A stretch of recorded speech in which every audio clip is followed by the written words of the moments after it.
Hello, Internet. Via coin flip of an Xbox controller, this is Don't Get Your Hopes Up. I'm Josh Allen, aka Lore. Joining me is Mike B, aka Fony. Woo! I'm not even going to explain the Xbox controller thing. Some things need to be left as a mystery. So yeah, it has been a couple weeks. We missed last week. Mm-hmm. And a bunch of things happened. And we should probably talk about those things. Oh, yeah. Like, It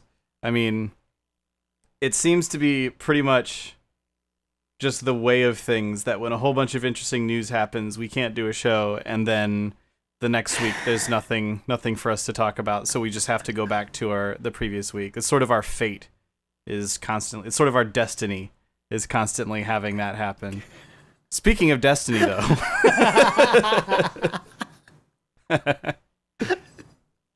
So Destiny, some things happened over the past couple of weeks. There's kind of all sorts of explosion. It started with an interview with Eurogamer, where the interviewer basically called the guy, I don't remember exactly who was giving the interview, but basically called the guy out on, wait, so if I want to get these unique dance emotes, because there's like a unique per class dance emote, if you get the like ultimate edition of it or whatever. If I want to get that, then when the new expansion comes out, I have to buy the ultimate edition, which includes the base game and costs $70. WTF. I don't want to spend $70 on some DLC. And the interview kind of went south. Like, the guy just really ended up sort of like defending the idea of rebuying content. Just how tone deaf Luke Smith was to what the interviewer was trying to say, and like basically the ramifications of his approach. You know, it's like, but yeah, you want us to do this, and he's like, what did he say? I think a quote was something like if I showed you these emotes, you'd be throwing money at the screen. Yeah, yeah, like, well then show us the emotes. Like, yeah. I mean, I can kind of see where he's coming from in this interview. Like, he's sort of presenting, I think, like, the point that he's sort of trying to make in this interview is we could have just charged $70 for the DLC with the emotes, and it wouldn't have had the base game in it. Because a lot of the complaints seem to just be sort of centered around, well, it has the base game, and a lot of times, like, the developer or the publisher can see that as, oh, it's an extra bonus. If you don't have the base game, then there's an extra bonus that the base game is in here. Yeah, exactly. Whereas you have everybody to buy else, both. Yeah, exactly. Whereas everybody else sees it as, now I have to buy the entire game instead of just getting the extra bits that I want. Yeah. And that's just sort of a problem with that sort of approach in general. Like even Warlords of Draenor, like it came with a character boost up to level 90. And even then, like it didn't come with the base game itself, but there was a bunch of people who were complaining that it came with this, like, quote unquote extra content or whatever. Mm-hmm. That they had already, like, I already have a level 90, so I should be able to buy a cheaper version that doesn't have the level 90. And I can totally see where that argument comes in as well. So I can kind of see, like, the reality was there was no the thing was just sort of bundled in with the expansion, so there was no cheaper version as far as Blizzard's, like, headspace was sitting at the time. Mm-hmm. But, like, I can totally see why someone would look at it and say, well, it's more expensive because of this boost, obviously. So then if I didn't have this boost, it would be cheaper. Yeah, I see what they're trying to do by simplifying it. And yeah, like Warcraft did the same thing. Thank God. New people would be walking out with like a cart full of boxes just with like wow and all the expansions. But the problem is, he's just trying to justify the price off of, he was basically pivoting his entire argument off of things that we don't know that he hasn't revealed yet. But guys, these emotes though, Yeah. And it was so heavily leaning on that it really did not work out. The entire interview was basically just terrible. I know everybody has heard about this. I'm pretty sure everybody has heard about the interview, but you really should go and read the transcript because it's pretty astonishing. Like, it's like, wow, like what was the tone and inflection used where Luke Smith decided to answer by saying, oh yeah, it's totally worth $80 or whatever. Yeah. And then on the other side too, like we have the amount of content that they're gonna get. I think there's already 4 acts in the game. I guess if you include the original and then like the 2 expansions that were cost $20 each, and this is just going to add another act and then I guess like another area or something. I'm not quite sure about that, but it doesn't really read like something that you would want to go and spend X amount of extra dollars for. Yeah. It reads like this should just be another $10 or $20 DLC, not cost as much as the game itself. Yeah, well, and like the other 2 DLCs have already come under a lot of complaints from the Destiny community, that they're too expensive for what they are. And again, I can kind of see both sides. Like, I can totally understand why $20 for a few quests, and a raid, or a few quests and a new PvP mode. Like, when I say a few quests, I mean like you can count them on one hand level of quests half the time. Like, I can totally see why people would not want to be into that. But at the same time, I kind of think about it from the perspective of, well, there's no monthly fee on Destiny, and that's uncommon for MMOs. Right. So if they're trying to make this an MMO, even if it's a free-to-play MMO, like there's no cash shop in the game, so they got to make money somehow. So I can kind of see it from that perspective as well. Like, they sunk a lot of money into Destiny to make that thing happen. Yeah, especially for no. I mean, the game would have died if it had a subscription. Yeah. I mean, it probably sure. it would. Yeah, it probably would still have people playing it for sure, but it would be nowhere near as popular. So it's just, and that's the thing. Like, they're marketing to console players. Console players typically don't pay for subscriptions on top of their Xbox Live or their PSN or PS Plus. So it's really hard to sell a monthly fee based product. Yeah, I think there are obviously a few out there. But for a game like this, a first-person shooter, like that's basically, another Halo type game, there's no way that they would have stayed afloat with that. So it's just like, this is treacherous waters for them. They have to charge a shitload of money, $20 for their DLCs, and then this expansion at a price of, depending on I guess which one you buy, somewhere between $25 and $80 or something like that. I think the cheapest way to get it is $40. $40, thank you. 25 pounds. Oh, right. Is what it was. Yeah. But still, it's weird. It's weird that you jumped to the pounds because that was the because I think it was a Euro game because it was a Euro game. Oh, right. Yeah. And that price point for them, like when you're dealing with like currency exchange and everything like that price point for them is pretty fucking ridiculous. Yeah. Because I think it's not 25. It's an exchange rate. 40. It's 40 pounds in the UK and $40 in the US. Oh yeah, that's you can't just change the currency symbol. so yeah, it's still pretty pricey. And it's funny, like years ago we would talk about Call of Duty and their map packs that would sell for $12 and you get like 4 maps or something. And it's like, I mean, that's the accepted price point. So yeah, I was actually talking to Cody, Cody, the president of ZAM. I was talking to him about it when this whole thing started like blowing up, and I was like, I don't know if as much of a stink as we're making, it's gonna have any impact on their sales, because what's blowing up? Reddit and online web publications. Unless I go into Safeway and I see a Game Informer or GameSpot or whatever, like if I see some video game related magazine with on the front cover, prepare thine wallets for the reckoning or something like that, like something like that, I don't think that really a lot of console-centric players are even going to notice. They're just not going to even know. Yeah. So they're they're this par for the course for them. It's like, oh, okay, yeah. So it's an expansion. It's a ton of new stuff, and I can still play the same great game. Okay, sure.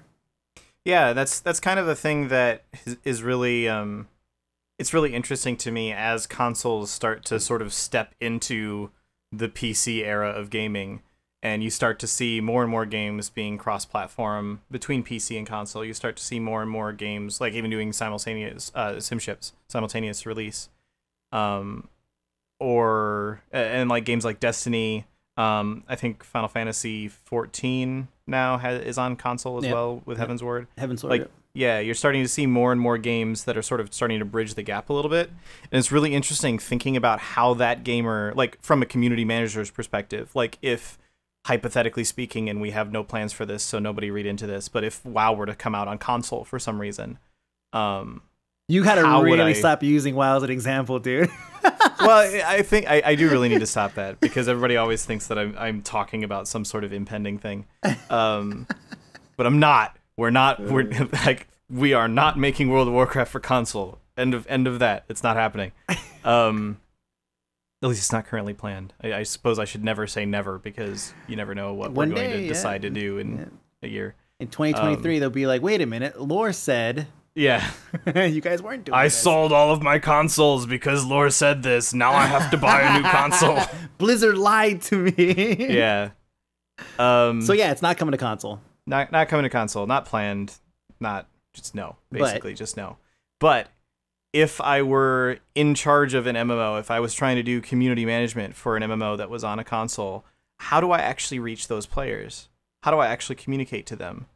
Like, because they're sitting on a couch. It's not like they can tab out and read a blog, right? It's not like they're hanging out on Ventrilo or Mumble or something like that with a giant guild of a ton of people, because that sort of social dynamic just doesn't really translate well onto a console. Like, do we expect that everybody has one of those little keypad things that they can plug into their controller so they can type in a not shitty way? So that's how they're like how does this even work? And so thinking about Destiny from that respect, like, yeah, I my biggest complaint about Destiny continues to be that it's impossible to find other players inside the game to play with. Like, you have to go onto something like Destiny LFG or r/Fireteams if you want to find somebody else to play with. And I don't know, like, I know there are ways to do it better, but all of them kind of suck as well. Because, like, do you have an in-game sort of group finder, like the WoW group finder sort of things? If so, how do you actually say, like, how do you put a name to your group or say what exactly it is you're looking for and so on? Do you go through 400 different menus? Like, do you have guilds in Destiny? Could they add guilds? And if so, how do you find people in your guild? How do you communicate with other people in your guild? Like, there's certainly ways to do all of these things, and they're solvable. Like, there's answers to those questions. I just don't necessarily think they're all great. And when you're talking about, like, building a community around it, like, you're talking about people that are mostly on their phones, like, sitting there on the couch, and they go, oh, wait, actually, I wonder how this talent compares to that talent, or I wonder how this weapon compares to that weapon. Like, what should I spend my coins on? And they pull out their phone, and they're on a little 5-inch screen trying to look this stuff up. Yep. They're not going to read a 1,000-word blog about whatever it is you're doing. Yeah, and I could tell you, from Destiny DB perspective, that's 50% of our traffic is mobile devices. Wow. Yeah, that's not surprising at all. Mm-hmm. I actually would have expected it to be higher. Yep. So, yeah. So you really think about, like, the average Destiny player doesn't even know what Eurogamer is. They don't even know what Europe is.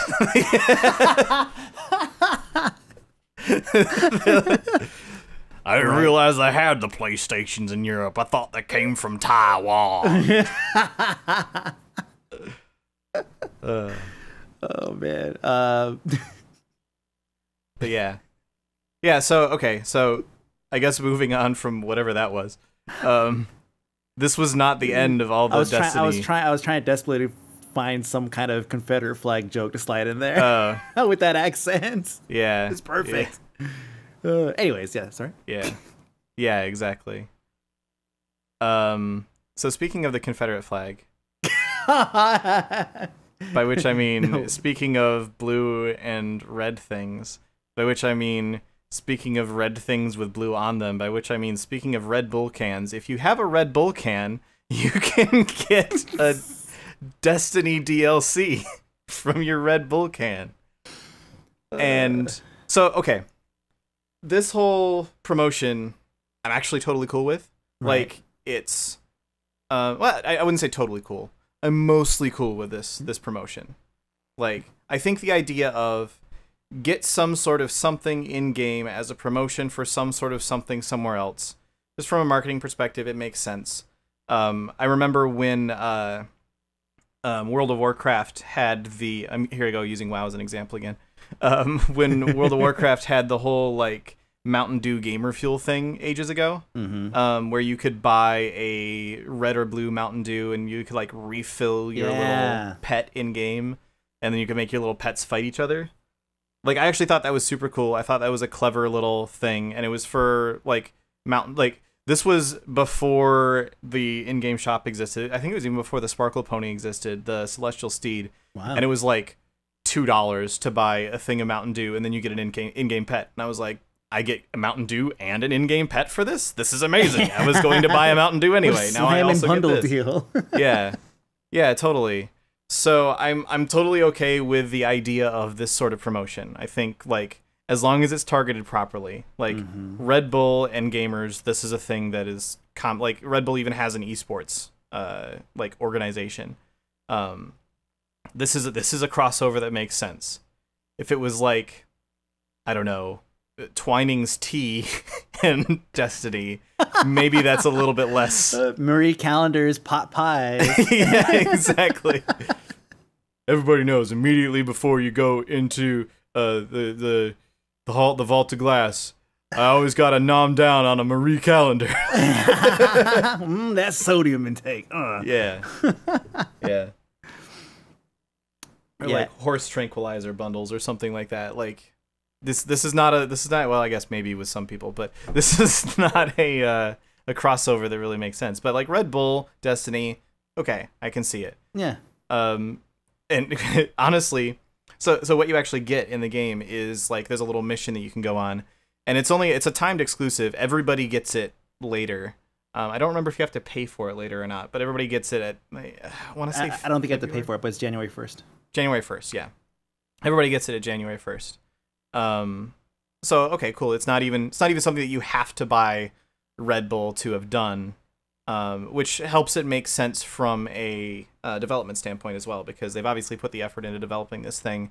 For it to be something that's only ever tied to this one promotion is a little bit less valuable to the game than something that they can open up later. So a timed exclusive sort of thing, I'm fine with that. And the fact that your can of Red Bull probably cost you like what, $4 or $5, making it the cheapest DLC that you can get for Destiny. This I think I'll like, sure. In isolation, I'm actually pretty much mostly okay. I don't know too much about the mission itself, but I'm mostly okay with this. This you're not going to plot an exotic or something. Yeah, exactly. And honestly, whether or not I think it's a good idea, I do think that the timing could have been better. Yes, that was exactly where I was going with that. Like, I'm totally okay with with this whole thing as a marketing strategy. I think announcing it like 2 days after you tell everybody, just buy the game again, you'll love it. You'll throw money at the screen. We should charge more for this. Like, thank you for your feedback. It's now $150. Yeah, maybe just bad timing. Yeah. Oh yeah. Like this.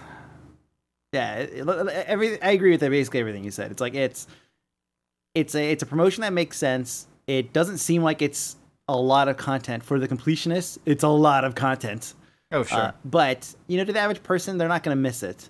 And seriously, just buy a can of Red Bull. It's $4. Right, yeah. I mean, yeah, exactly. It is going to be the cheapest Destiny-related DLC you ever see. That is for sure. But yeah, it's not that terrible. It's just the timing was just atrocious, and that was it. That's pretty much it. Yeah. Yeah, I think if it wasn't coming off of a wave of a bunch of Destiny hate about how they're like trying to get as much money as possible out of their expansion, supposedly, then and now you want us to go out and buy Red Bulls? Yeah, exactly. Yeah. How dare you, Bungie? Red bullshit. Red bullshit. So, as sort of a follow-up to all of this, there was like a just like this whole week of everybody hates everything. They were really quick to come back and basically say that his comments didn't translate well in text, which I think it's open to debate whether or not they translated well in speech either. But right, didn't translate well in text. And they had a sort of emergency weekly update post that they came out with. They're like, okay, you know what? If you want the special collector's edition stuff, you can spend $20, and you'll get the emotes, the armor shaders, and the exotic class items with XP bonuses, which is the total of what comes in the collector's edition. Mm-hmm. So, on the one hand, cool, now you can just buy these things. On the other hand, you can now buy these things for $10 cheaper than if you were to buy it just in the thing before. Like, if you were to buy the $70 version versus buying the expansion, which is $40, and then this other stuff, which is $20. So, thinking about it, I think that actually kind of harkens back a little bit to what I was talking about earlier, where they're just sort of seeing the game itself being tossed in as a free bonus. You also, if you don't already know the game, you get this free bonus of the game, which is like, I can see why they would think of it that way, which is why when they then say, okay, so if you only want the collector's edition stuff, then you got to pay an extra $20 because that was where we were making our money on this whole thing. I can kind of see that. Mm-hmm. I like, the more I think about this, the more I think that's actually kind of fair, because if I'm Bungie and I'm selling a collector's edition of an expansion, I'm really not going to expect that to be the first time most people are picking up the game. Like, for most people, the game being included doesn't actually mean anything because they already have the game. Yeah, it's just a convenience thing. Yeah, so they just kind of look at it as, this is just an extra bonus that's in here. So I can kind of see that as well. I still think the whole thing is overpriced. But yeah, exactly. It's still overpriced, but whether or not the ones and zeros that belong to something you already have on it is irrelevant. The price point is what is what the issue is. Yeah. But I mean, it's not an issue. It's not an issue to a lot of people, you know. Like, for me, like I pretty much put it down. I'm just like, you know what, I am not. I enjoyed my time in Destiny, but I don't really see myself playing it or spending money on like another $40 on this expansion. Like, I just can't see myself doing it. I talked to Shizzle enough where I could just ask him, hey, so what's the story? Like, what's the story they got added? And he would fill me on the story, and I'd be like, sweet. And that's it. I saved $40, and that's pretty much it. And I moved my PS4 downstairs so we could, because we're gonna be cutting the cord and getting rid of Xfinity here soon. So we're kind of getting acclimated to that, and I needed a solid box, and the PS4 makes for a pretty solid box. It is very solid and box shaped. Yes, it is. Yeah, totally. And mine is white, which sucks now because nothing down there is white. Looks great next to my white Xbox 360. But everybody can walk into your living room and go, ha ha, asshole, you bought the Destiny version. I know. Yep. So yeah, the price point's too much. I mean, in terms of, like, you know, I read some of the comments like, oh, you know what, this guy just convinced me to not buy their stuff again. I felt that way too when I read Luke Smith's interview. I was like, I think I even tweeted, it's like, I want to throw Destiny out the window. I really did. Yeah. I was like, what the who the hell does this guy think he is? No, I'm throw it out the window, or at least take it to GameStop, get some money for it. But but you know, it's really just comes down to it boils down to the price point. It's like, you know, behind closed doors, there's little dicks in like every studio. you're gonna come across somebody who's like, oh, that guy's an asshole. He should never be on camera or never be interviewed. Luke Smith just happened to be that guy that should not be interviewed. Yeah. Well, and I can also totally empathize with, like, occasionally you just say something that in your head sounds totally fine, and you're making a great point right now. This is an excellent point that you're about to make. And then as soon as you say it, you're like, fuck, why did I say that? That was a stupid thing to say. Yep. So, yeah. Speaking of... I can't do it. So... Wait, hang on. Speaking of things that you want to take back... That's a good one. Is that good? That's a good one. Yeah, it's got merit. Okay. You gotta kind of work up to it, though. I can't do it so many steps, though. That's the problem. Well, that's the thing. You gotta think of like 4 or 5 steps ahead, and then think 2 more steps in either direction. So you start with, speaking of things that you want to take back. So Batman got recalled. I'm trying to teach here. Try to teach you the ways. Yeah. So yeah, speaking of things that have been totally ruined, Batman got recalled. This is super interesting. The game launched, Batman Arkham Knight. It launched on Xbone, on PS4, and on PC. On Xbone and PS4, everybody fucking loves this game. Oh yeah. Like, I haven't played it. I've really barely even looked into it outside of like this whole drama around it. But everybody I know that's playing this game is like, have you played Batman yet? Have you played Batman yet? Have you played Batman? Have you played Batman? What are you doing with your life? Why aren't you playing Batman right now? Like, what's your favorite game and why is it Batman? That's kind of how everybody's been sort of treating this game. Like, it's apparently really good on PlayStation and Xbox One. Right. On PC, it's a fucking mess. Like, major performance issues, like, I don't remember exactly what the full laundry list of issues it was having. It just sounded like a run-of-the-mill, very terribly done port. Yeah, and that's the thing. It's like in any other day and age, it would have just been like, told you not to pre-order. We told you not to pre-order, and you pre-ordered, and now you hate it. So GG, It's a shitty port. Have fun with that. Yeah, we're at the day and age, though, where you can't really tell people not to pre-order anymore. Like, it's almost like games have sort of become like Game of Thrones episodes, where if you don't see it on day one, you're fucked. Yeah. Like, if you don't play Arkham Knight the first day, stay away from the entire internet. Because something's going to get ruined. Like, some sort of aspect of the story will get spoiled, or... like, you'll be reading about how such and such a build is way... I don't know that this specifically applies to Arkham Knight, but such and such a build is the best way to play, and oh my god, I can't believe this character's so overpowered, and blah, blah, blah, blah, blah, blah, blah. And then you'll go into the game, and you'll be like, so I heard that this was good, so I should do this. Well, I don't really like this, but I've heard it's the best way to play this game. I don't like this game now. Like...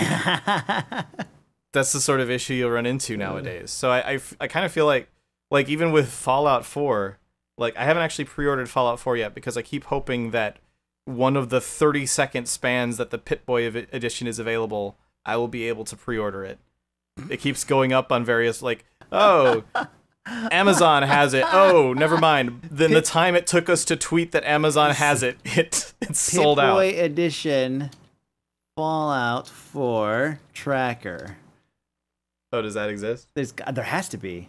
There's now in stock.net. Okay. Well, this is my new favorite website. Yeah. Now in stock.net. Yeah. Right. Okay, so I will find... oh, there it is. Fallout 4. Pip-Boy edition, right on the front page. eBay. Hey, it's on eBay, dude. It's on eBay for like $1 million. Probably something ridiculous. Yeah, the most recent it's been up was... it went up on Walmart for over $100, the Pip-Boy edition, which I think is actually the normal price, if I remember correctly. Yeah, $119. Yeah, it was up for 40 minutes, and then it was gone. And, like, how do you even know that this has happened? Yeah. So, I will be keeping an eye on this website. In fact, I think I can get it to text me if it goes up. But still, so I've been waiting for that, and I'm like worried that I'm not going to get the right pre-order in or something, or like I'll end up pre-ordering it through some place that has to ship it to me and won't be able to get here on day one. So like Fallout 4 will come out and people will go pick up their normal pleb edition copies at the and then rush the main line, the main quest rush line. the main storyline and be like, oh, Thrall dies at the end or something like that. And what? I'll be like, I didn't even know he was saying that was a double spoiler. Yeah, it's you're right. Like it is definitely the dynamic has definitely changed. It has become more acceptable to pre-order, and that's like and early access is starting to become a little taboo, actually. Yeah. And that's that's something that I think that we saw coming. For sure, like with the popularity of Greenlight and then early access, and then having Kickstarter games that haven't been released in 2.5 years, it's like we'll just wait for it to get released. So like a pre-order is definitely safer than early access because at least you know that the first edition you get, or at least you're supposed to think this, the first edition you get is supposed to be the complete, finely tuned machine of a game that will run smooth on anything that you own, and you're going to be happy and satisfied with the purchase that you made 3.5 months ago. Unfortunately, Batman did not deliver on that front for PC Master Race. Yes. And I say PC Master Race because it was really funny to see Reddit, like r/PC Master Race, kind of like reeling over this. They're like, really? Like, are we the ones that are like, come on here? Well, and it's a completely fair sort of like, wait, what? This isn't supposed to be this way, because like it was sucking balls on people or on people's machines, which were way better than an Xbox One. Oh yeah, way better than a PS4. But like when something runs smoothly on Xbox One and not a modern gaming PC, something done fucked up. Yeah, exactly. And so here comes Steam's return policy to the rescue. And Steam's not the first one. Steam is like, it's funny, Steam is kind of like the Apple of gaming. Because like early access wasn't or Greenlight and early access, they weren't like pioneered on Steam. It was Desura actually that kicked off alpha access, I think, or alpha something.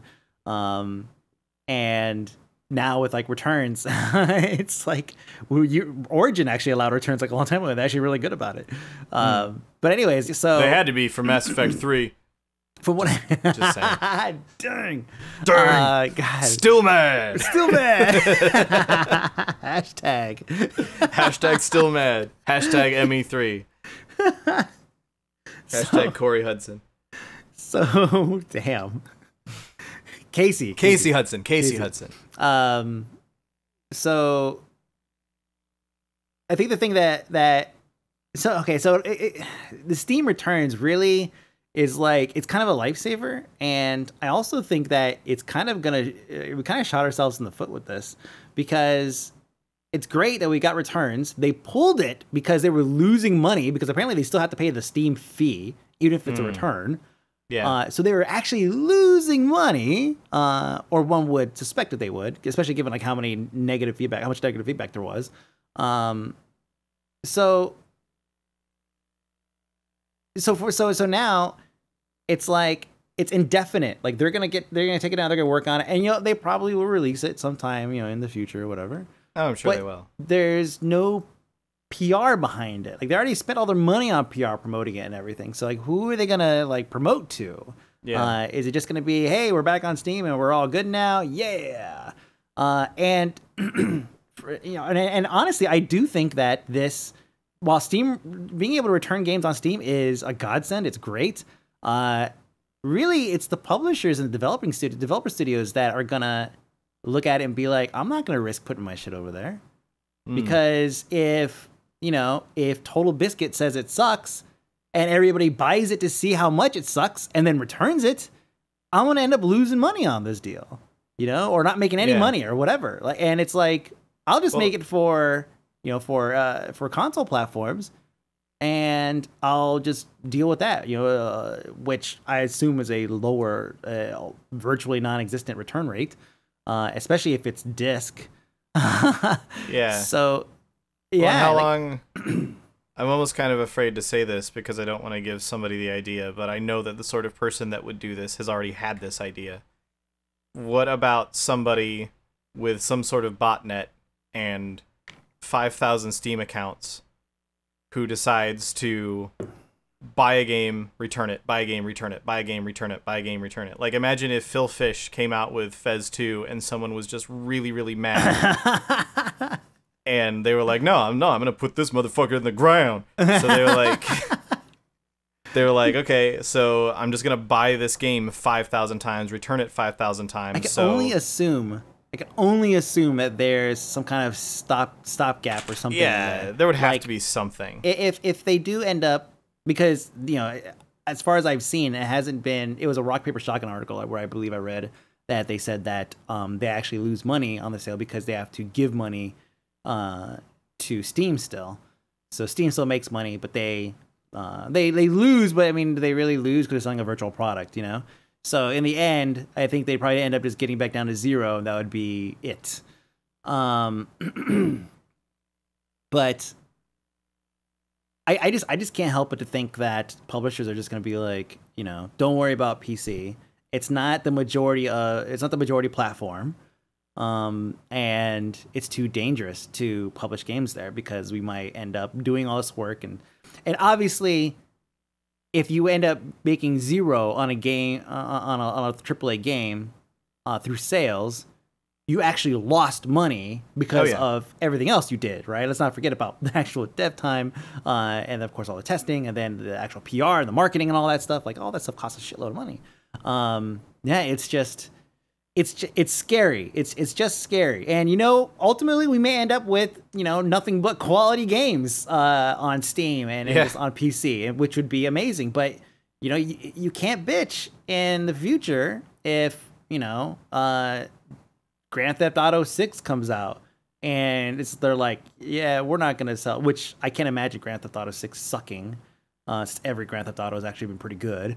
Yeah. But still, just as an example, like, they might be like, it's kind of a huge risk. We don't want to put money into all that stuff. Yeah, I think that's kind of the core of it to me, is if someone has a game that they're worried a whole bunch of people are going to return because they don't think it's very good, then them not releasing that game, I'm fine with that. Like, if you think your game sucks that much, then maybe keep working on it. Maybe make it better before you release it. I would hope so, right? Yeah, I would hope so. But there's a lot of times when we end up fixing the games, where we end up going through the config and making changes. We end up writing these patches, like Watch Dogs, right? We end up fixing these things. Yeah. And it's like, okay, well, now this game actually does not suck. We have mods and we have all this stuff that we're able to do. And I don't even talk about like mods, like Skyrim mods. I'm talking about like straight up like going in configs and changing stuff. Like there's so many factors, and they don't have to worry about that with consoles. Consoles, it's like, well, here's a static platform. We're going to design it for that. It's going to do the exact same thing on every single one. Yeah. And that's it. Well, we already see a ton of games that don't release on PC, and I would not be surprised at all if that's sort of part of the reason. Like, half the games that were announced at E3 are not on PC. The ones that are like super cross-platform, coming out on everything, so you might as well make a PC version. Mm-hmm. Or things like Fallout, or basically anything from Bethesda, which you can kind of assume is going to be a buggy mess for the first couple of weeks. Because that's just kind of how they roll. What a great position for them to be in, right? Yeah, seriously, like, hats off to Bethesda. Everyone knows their game is going to be a buggy mess for the first couple of weeks, and they still buy it anyway because they know, despite it being a buggy mess, it's going to be one of the best fucking things they've ever played. Good job, Bethesda. Oh, God damn it. Yep. So yeah, um, speaking of getting a refund, by which I mean speaking of getting back something that you've invested, by which I mean speaking of, where can I go with this one? I guess I can pretty much go straight to the end. So, but speaking of recycling in another sense, you heard about, we were talking about before the show, all this Fragdolls Twitter drama. So, I think everybody is pretty much aware at this point. Fragdolls, they broke up, I guess is the term for it. They dissolved, yeah. They ceased to be. Or yeah, Ubisoft dissolved them. Yeah, no longer an organization. Ubisoft pulled the plug. However, Ubisoft was left with this Twitter account that had like 1.5 million followers. Now, I've got like 25,000 followers on my personal account. And that's something that I'm like super like, oh man, these are my people. This is my 25,000 people. I know every single one of them personally by name. That's not true. You're all just numbers to me. But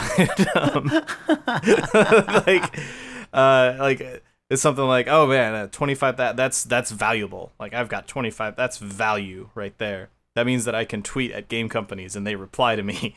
Like this is important. So 1.5. Is that a horn honking? 1.5 million Twitter followers. Sorry, I live next to a road and it was very distracting. 1.5 million Twitter followers on the Fragdolls account. Ubisoft said, you know what? Let's find a way to just not let this rot. And so they made a new account. They renamed the Fragdolls account to this match grade nation, or just at match grade, I guess. And they basically set up a new like Rainbow Six organization, which is this couple of girls who are like, the description is, we're Match Grade Nation, and we want to share with you our tips and tricks to dominate in Tom Clancy's Rainbow Six Siege. So it's this new Rainbow Six thing. It kind of, I was half expecting to go, we're Match Grade Nation, we're here to say Tom Clancy's Rainbow Six is what you should play, or something like that. Totally freeform. Made that up off the top of my head. That was good. No, that was good. Yeah, no, I'm a freestyle rapper. But they like made a new account to be Fragdolls then, so there's still a Fragdolls handle. That's got like 100 followers. And they just basically took all of the way that this ended up working out through this like little shuffle of renaming that they did, is they took all of the Fragdolls followers and said, okay, you're following Match Grade Nation now. You're following these, you never signed up for this. You never said, yes, I would like to know about Tom Clancy's Rainbow Six Siege. This is not a thing that any one of these people have ever said. Correct. And now you just find yourself following this account. And like, I kind of wonder like how many people actually even know what happened. Like they did, to their credit, they did actually tweet that they were doing it. On June 29th, they tweeted, breaching complete. Hello, we're Match Grade Nation, and we're bringing you an inside look to give you the competitive edge in Rainbow Six game. And like 2 weeks before then, or a week before then, something like that, they had tweeted, as Fragdolls at the time, hey, FD community, Fragdolls will be undergoing an exciting transition very soon. Stay tuned to see what we'll be breaching through. Which I guess is kind of a hint at it, her. But I can totally see why someone would take that, oh, Fragdolls are coming back. And then a week later, it's like, what the hell is this Match Grade Nation bullshit? And I don't know anything about the two girls that are doing this thing. I have not looked at any of their content because I kind of don't care about Rainbow Six Siege. I don't follow the account. I didn't follow the account before, but I still don't follow it. Oh, hang on. That would be Trials beeping at me. I still don't really know anything about Match Grade Nation, right? Yeah, it's just they're using it as a promotional arm for content. And they're yeah, I imagine they're gonna move it to other things later on. Yeah, potentially. So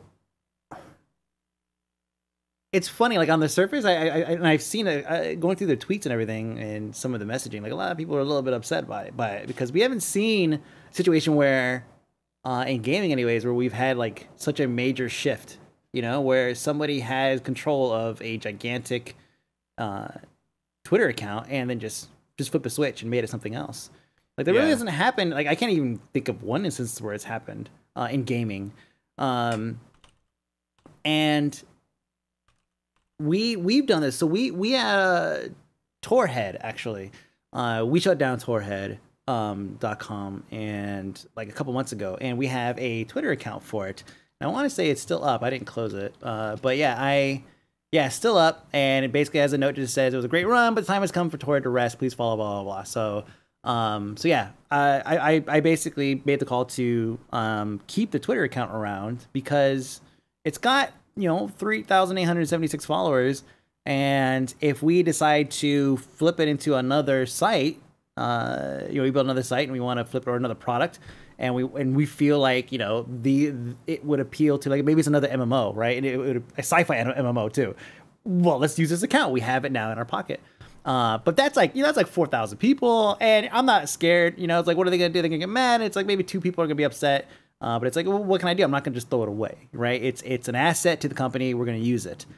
1-something million people, though. That is a huge. Here it is. 1.2 million people. That is a lot. Yeah. To make a decision. And that's 1.2 million now. Like, they lost a ton of people when they actually made the transition. So actually, from what I pulled the numbers up because I figured that'd probably be a pretty interesting point. Am I full of shit? No, I thought that they lost. I mean, I would have guessed the same thing.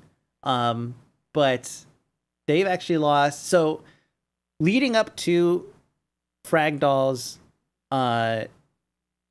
basically being dissolved, and we're talking, what was that? End of May, right? Very tail end of May. They were already losing a pretty steady amount every day, right? Between like 20 and like 50, somewhere around there, a couple spikes here and there.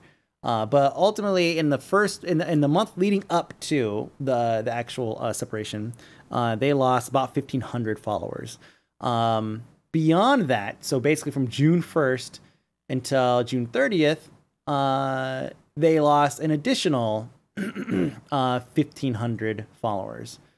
So there's like no change. Them saying, "Hey, we're done, we're out," actually made no difference at all to their popularity. You know what that tells me? What? It tells me that all of their followers are worthless. Yes. Yeah, exactly. And the day that they made the big announcement that it's now match grade, they went from losing an average of about 40 people to losing 150. And then it's right back to losing, looks like 50 something. Yeah. So it really had no impact. And there are people who work social who are definitely looking at this account specifically to see like what happens when you make such a drastic shift. You're still in the same market, but you are shifting from to basically from something that is very specific, right? To something completely different. And this is great news. This is something that I'm gonna remember when I look at large accounts. Like, let's just say, hypothetically, we don't plan on doing it, but let's say we decide, let's shut down Wowhead. Like Wowhead's got a lot of followers on Twitter and Facebook. It's like, Facebook can't really do anything with, but like Twitter, it's like, I probably would flip that into something else, maybe some other project we're working on, or something that already exists, that's maybe not doing so well. I would totally kill another Twitter account that's not quite taking off in order to replace it with the new one. I think, it was a risk, and I think they're all just kind of sitting back, like, hey, didn't hurt that much, but. Yeah, but at the same time, like, to me, like talking about how I mentioned a minute ago, how all of their followers are worthless. I actually went back and decided to compare a little bit. You can always sort of tell. So, speaking in sort of social media terms, there are valuable followers and there are not valuable followers. You can have a number that's massive. You can have 400 bajillion followers, and if nobody's actually reading your tweets, that's worthless. That means nothing. So I'm just looking at the match grade feed. They still have 1.24 million followers. It's actually 1,238,939 as of this recording. Who's this? Match Grade Nation. Okay, yeah. The former Fragdolls account. Yeah. They have a pinned tweet from 4 hours ago. That's actually giving away.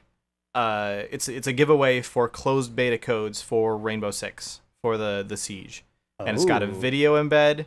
Like, this is the sort of thing that I would say this is valuable content. This is something that people are going to want to know about, because you have the it's got a nice video with an embed that's got an attractive female on the front of it, and it's nicely done, nicely presented and everything, and free closed beta codes. Cool. Awesome. This is a good tweet to put out. In 4 hours, with 1.24 million followers, this has been retweeted 8 times and favorited 12. Yep. No one. Now click on the video and look at the views. Hang on. I have to actually get to it. This video has 88 views. Yep. Wow. So when you have 1.24 million followers and you can tweet a video with a catchy thumbnail like this and only get 88 fucking... You can't even break the 301 club. Like... That means none of your followers are actually valuable, and you probably would have done better in this case. Almost guaranteed would have done better in this case by making a new account and presenting it from, hey everybody, this is this new thing, share this with your friends so they can find out about it. And sort of leaning on that a little bit. But the numbers are so important. It's so important. Like, especially from a sales perspective, like I just feel from an advertising perspective, like if you can say to a potential advertiser, like, okay, and we will tweet your whatever it is from our account, which has 1.24 million followers. Like, people are going to be like, ugh! And it's only going to cost me $50,000 to do this? This is what a steal. This is amazing. But then it actually happens and you get 88 fucking views on your video. So here's another interesting tidbit here. The farewell link that was posted, it's a bit.ly link, thank God, because it's super easy to go and look at the stats on that, right? If you drill down the stats, because overall total clicks is 7,970, which is not a lot considering the 1.24 million people, right? But if you drill it down and look at how many people actually clicked on it from the Match Grade Nation Twitter feed, 4,000. Like, the farewell that to our friends and beloved community bit.ly link tweets did not get any more than 4,000 on 1.24 million. Yeah, it's dead weight. Like, the number is important. It truly is. But the clout is completely non-existent for those accounts. I am actually curious who follows these accounts. And yeah, it's just... Like, you almost wonder if it's a bunch of, like, paid followers or something. Like... Or people just aren't using Twitter anymore. Yeah, and I do also know that, like, once you reach a certain point, a bunch of your new followers end up being bots. Because I don't know why. I don't know why that happens. I actually know what the point of that is. I got followed by Lonely Gaming Girl earlier today, and I'm like, what? What do you hope to get from this? Why did you set up a bot to do you hope that I'm going to follow you back? Pretty much. Because I'm not. Like, I've been on the internet before. You can tell I have 25,000 fucking followers. I know how the internet works. Yeah, no, there's definitely a lot of bots, but I would say there's still a few 100,000 actual people there, at least. I mean, there's probably a lot more than that, but still, it's like they're just old accounts that are just, they're They don't use Twitter anymore. I would say, maybe they just have too many people in their feed and they missed it, but that's a lot. That's a huge number of people to not get your link. Yeah, they're probably better off actually starting a fucking Instagram or a Snapchat account, honestly. Get more maybe through on there, or follow through on that. Yep.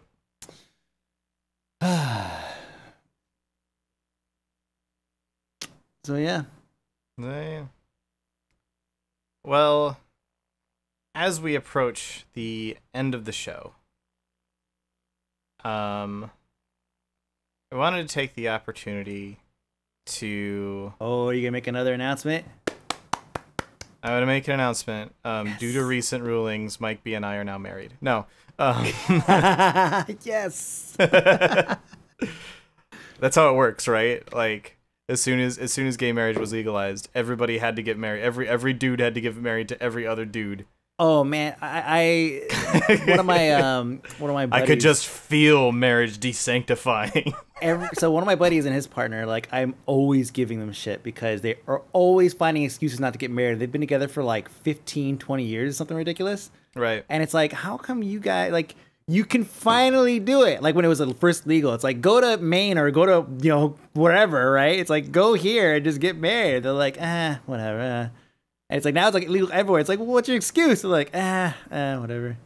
Like, oh, Jesus. I mean, I can totally get it. Like, honestly, having been through a divorce has kind of jaded me towards marriage in a sense. Mm-hmm. Not that I don't think that, like, making a commitment to somebody is bad or anything like that.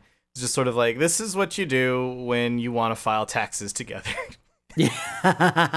Yeah. Right. Otherwise, just enjoy each other's company because that's the actual important part. It doesn't matter what fucking piece of paper you have. Like, if you are happy together and you are comfortable with the legality of your current situation, then cool, go for it. Mm-hmm. But obviously, there were lots of gay couples. I don't know. This wasn't even on the list to talk about. But there are lots of gay couples that wanted to get married, and so it's obviously great news for them. Oh yeah, that they're finally able to. It's just to be able to, not have to refer to it as gay marriage. It's like, yeah, exactly, like it's taboo or something like that. Like the way some people would present it. It's like, I think probably one of the biggest things is like it's now no longer. I mean, besides the fact that I think it's great for the community, it's no longer something that is going to be a debate point when we get into elections next year. Like, it's just not. Yeah. So now they have to argue about, like, real shit, I hope.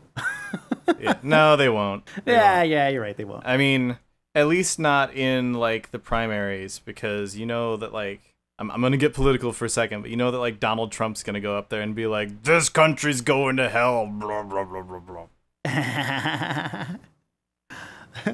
That's the sound that he makes. Yeah. Oh, yeah. Yep. As he tumbles down his money hill from all the recent separations from all of the business contacts he has. Man, I can't, like, even like, personally, I don't identify myself as a Republican or a Democrat. I identify myself as a human being that has thoughts on things, and I hate the idea of identifying with a particular party because then there's a whole bunch of extra baggage that gets attached to it. Mm-hmm. And I'd rather form my own opinions and not have them formed for me. But I think even if you are a staunch Republican at this point, you have to kind of look at Donald Trump and go, what are you doing? What are you doing? And it's funny, everyone's like, this guy's got a plan. It's like, really? Because I really want to see this M. Night Shyamalan Ding Dong freaking plan, like, because this is going to be the biggest twist in history. At the end of the Republican primaries, Donald Trump walks up on stage as the victor, stands before everybody, pulls off his mask, and he's just a clone of Barack Obama. That's the twist. Yeah, okay, that's good. All right, I'll take it. So speaking of a terrible dystopian future. So I wanted to take a quick moment to shout out to this game called We Happy Few because it looks amazing. It's on Kickstarter. It's already been backed. And I have to also give them props in that they've also already let like certain people have access to the alpha version of the game and play it a little bit. You can find those on YouTube and stuff. Which to me means that this is a game that's likely to actually happen, which I think is important. But it's already been backed. But I want to give people an opportunity to get in on the ground floor and also get some of them sweet stretch goals. Because it looks really, really good. So it's basically a game about this city called Wellington Wells, which is like in a post-World War II sort of era. Like immediately after World War II, there was some, like, it's sort of an alternate World War II, so they were like, what's the word I'm looking for? Occupied by the Germans for quite some time. And theoretically, like, they had to do something bad at some point. Like, at some point in the past, the citizens of Wellington Wells did something that they are really, really, really, like, ashamed of, and they want to forget. Yeah. So they started taking this, it's kind of like almost a Bioshock sort of sense. They started taking this pill called Joy, and now they're all these really, really super happy drug addicts. And you, it's a roguelike, in a sense, in that, you die, that's it, it's the end. Yeah. It's procedurally generated. You get a different city every single time you play. It's a survival game in that you have to, like, eat food to not die. You have to, like, hunt supplies and... Yeah. And you play as someone who is not taking those pills. They call it a downer. So you have to, like, blend into your surroundings and, like, make sure that you're wishing people, like, lovely day for it and stuff like that, because obviously they're British. But you also have to, like, if you just go around and you're just happy all the time and doing your best to fit in, you will starve to death. So you have to be able to, like, because you don't have your own place. Yeah. So you have to, like, break into people's houses and steal their food but not get caught. And there's some sort of, like, end goal that I'm not entirely aware of what it actually is. The game looks really, really fun. If you watch some of the YouTube videos on it, it looks like it's going to be amazing. So you've got, as of this recording, you've got 35 hours left to back this thing. Oh man, you're gonna make me rush to get this thing out, like tomorrow morning or tomorrow afternoon or evening. So as of this recording, you may have missed the opportunity. But since I don't feel too bad, because since it has already been completely backed, you'll be able to get it at some point. Yeah. And I just wanted to point it out because it's a really, really small studio called Compulsion Games, and it just looks really cool. They made a game called Contrast. Yeah. That is beautiful. Like, it's funny. I felt like the game had. So you hear about the games, of course, and you see, like, the artwork and promotional stuff that comes through, from PR companies and whatever. But, like, I felt like this one, I was like, wow, I feel like this has been around for, like, years. And it's because the art style is very similar to Contrast. It's a beautiful game. It's kind of got like this, I want to say it's like a late 20s style art theme. And it's a very interesting kind of story-driven platformer, I think. I haven't played it. I just watched a couple trailers and imagery and whatnot. But, like, these guys have style.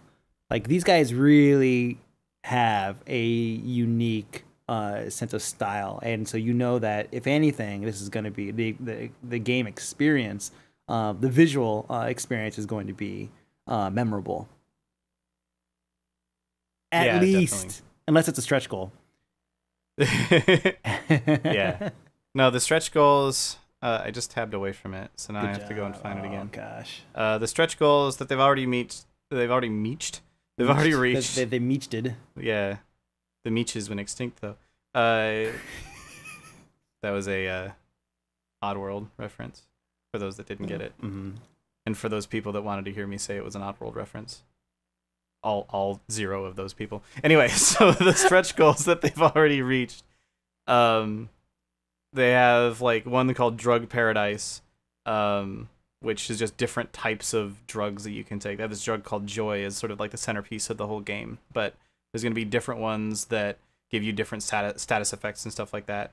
And the more important one, which also has already been reached, is Sandbox mode, which is an indefinite mode, and you can set it in a world that you can customize. So you can set up, like, this seems really, really cool to me.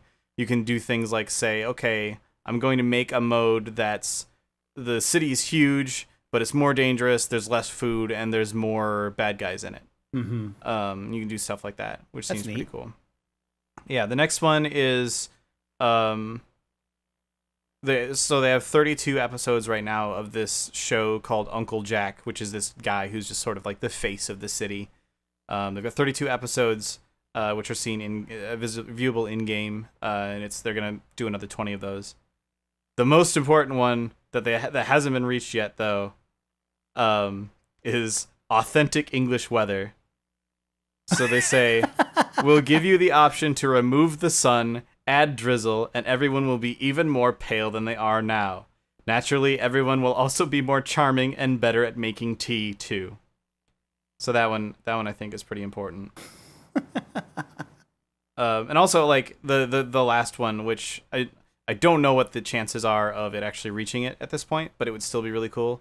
Is they're looking to add a welly mode, which is you get to, instead of playing as the downer who's sneaking around and trying to not get caught, you play as a welly, which is the citizens of Wellington Wells, and you're hunting for downers and you beat the crap out of them. So that actually just sounds really fun. So yeah, this game, it seems like it's going to be pretty awesome. You should totally check it out. We Happy Few on Kickstarter. If you don't back it, then you're letting the terrorists win.